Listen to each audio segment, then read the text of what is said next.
Hello' guys, এইটো মা, এইটো ডাঙৰ বা, এইটো এটা মা, এইটো এটা মা, এইটো এটা বাবু, এইটো এটা মামী, বাবুৰ মামী মোৰ বৌ, আৰু এয়া আমাৰ চব ফেমিলিৰ মানুহ। खुशी का खुमार क्या कहना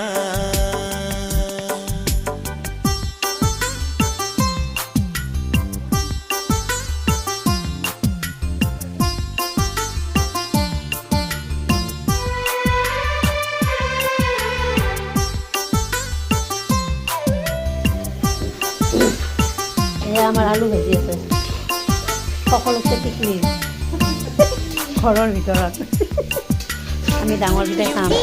এয়া মামা এটা, মেনেজাৰ এটা মামা, ৰাতিপুৱাৰ পৰা লাগি আছে, 7টাৰ পৰা বনাই আছে, কিছু কিছু হ'ল আইটেম মামাই বনাইছে।